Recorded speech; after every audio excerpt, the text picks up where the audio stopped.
Channel Solih Supriyadi hadir kembali dalam pembelajaran yang sangat asik di tempat belajar ilmu pengetahuan alam untuk tingkat SMP. Kepada para pencinta YouTuber, juga para produksi YouTuber, semoga pertemuan pada hari ini membawa kebahagiaan untuk kita semua.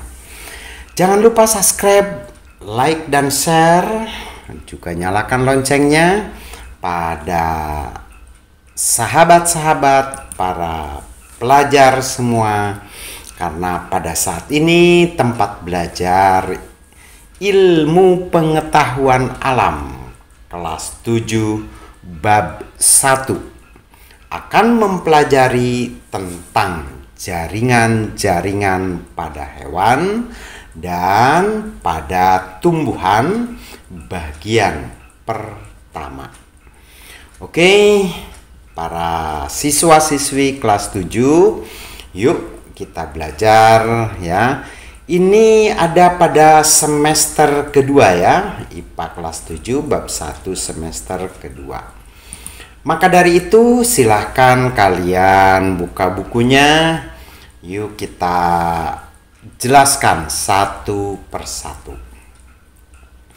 Anak-anakku sekalian, setiap sel suatu organisme memiliki ukuran yang bervariasi. Jadi sel itu ukurannya berbeda-beda ya, tidak sama, bervariasi. Nah, di mana sel hewan dan sel tumbuhan, perhatikan gambar, itu adalah tidak sama ya. Walaupun ketidaksamaannya itu baik dalam bentuk juga terdapat pada bagian-bagian selnya. Untuk selanjutnya ya, bahwa ukuran sel mencerminkan fungsi yang dilakukan sel bersangkutan. Jadi sel-sel itu ya memiliki fungsi dan peranan masing-masing yang berbeda-beda di antara sel ya. Nah, jadi tidak semua sel memiliki fungsi yang sama. Semua fungsi hidup ya, organisme bersel satu dilakukan oleh sel tunggal itu sendiri.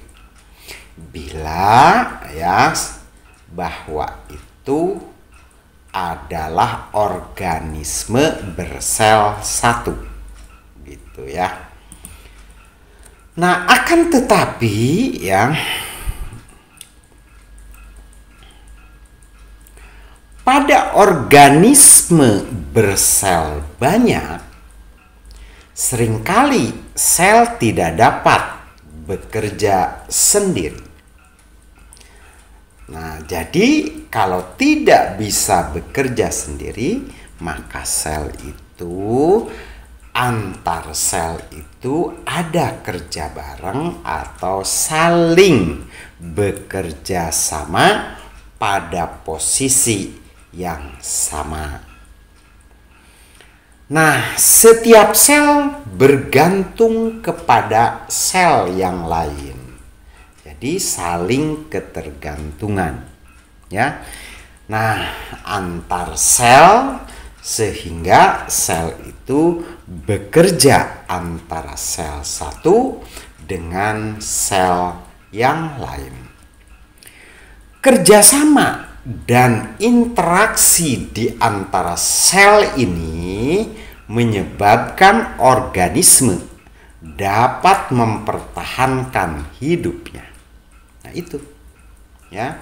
Jadi organisme itu bisa mempertahankan hidupnya karena kerjasama dan interaksi di antara sel ya itu terjadi.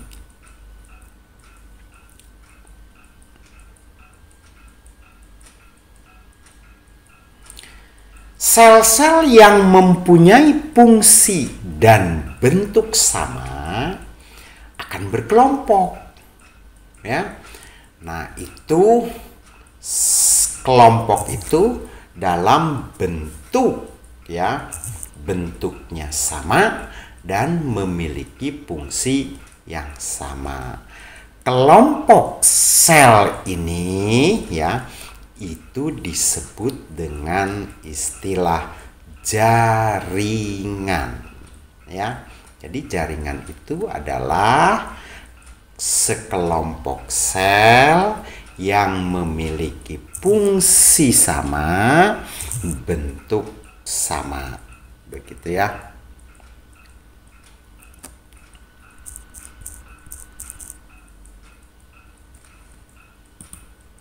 Selanjutnya,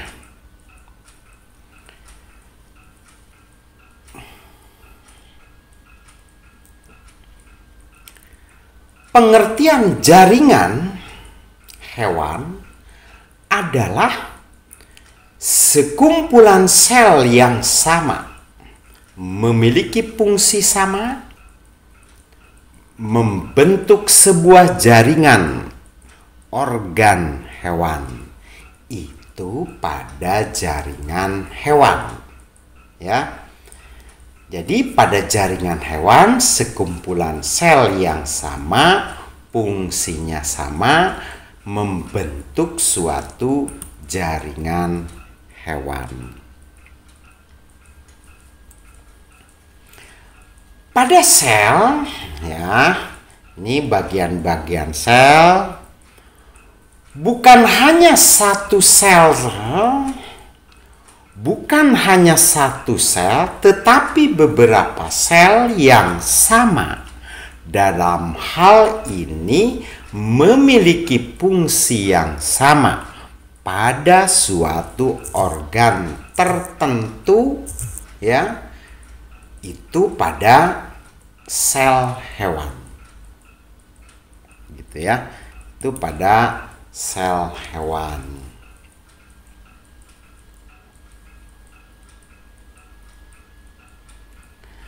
Struktur jaringan hewan dengan manusia pada dasarnya sama, tetapi ada bagian-bagian yang membedakan, ya. Jadi ada bagian-bagian yang membedakan.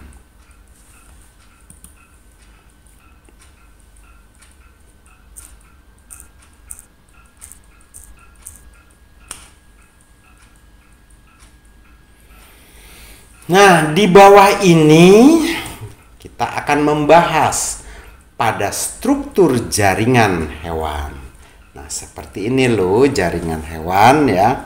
Nah, ini adalah jaringan-jaringan pada hewan.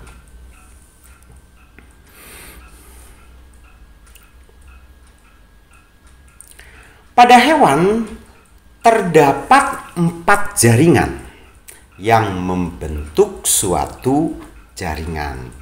Jadi pada hewan itu ada 4 jenis jaringan, ya.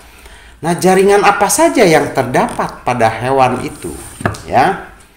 Yang pertama adalah jaringan tersebut yaitu jaringan epitelium, ya, epitelium.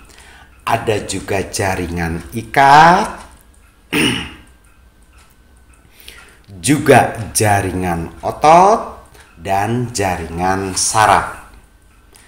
Satu persatu struktur jaringan hewan, ya, nanti kita akan bahas selanjutnya.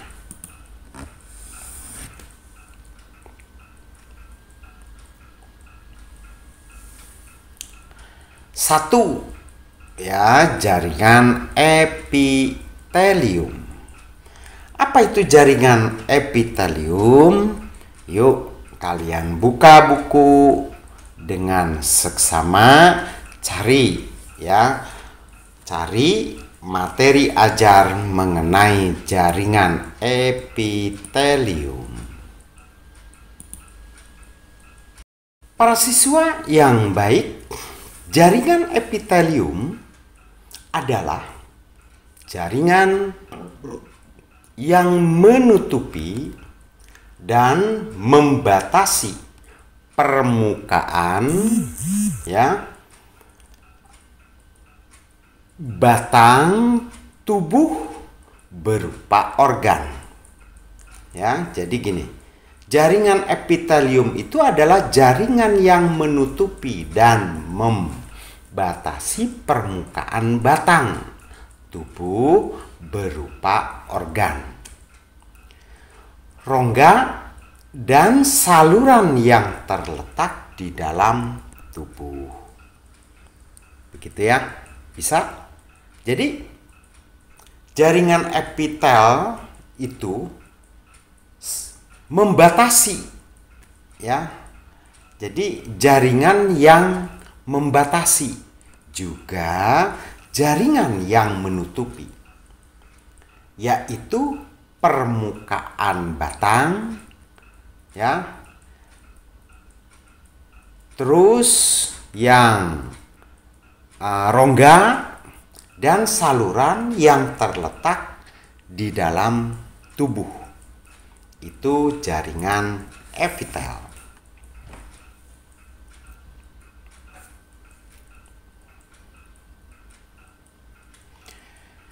Epitelium pipi, jadi epitelium yang pipi berfungsi melindungi dan membungkus jaringan yang terletak di bawahnya. Jadi yang terletak di bawah jaringan epitel itu, ada epitel pipi, itu adalah mempunyai peran melindungi dan membungkus jaringan yang terletak di bawahnya. Begitu ya.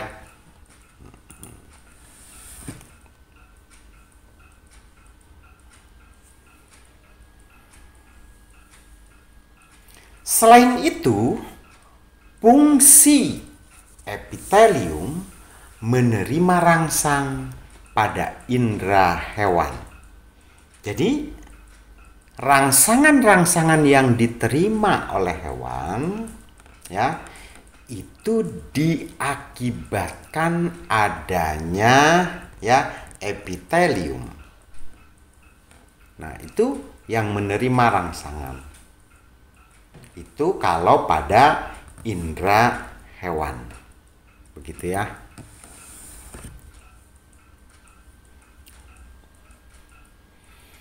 Selanjutnya, teman-teman, materi yang diajarkan selanjutnya masih pada materi yang sama pada bagian sesi lain ya. Mohon tunggu YouTube selanjutnya karena memiliki hubungan dengan YouTube yang ini. Terima kasih telah hadir di YouTube channel kami. Maaf bila banyak kesalahan ya. Karena jelas kesalahan dan kemampuan kamilah yang masih kurang. Oleh sebab itu, kepada teman-teman, berilah kami support dengan cara memberikan koreksi yang baik, supaya YouTube kami tetap eksis dan bersemangat. Terima kasih.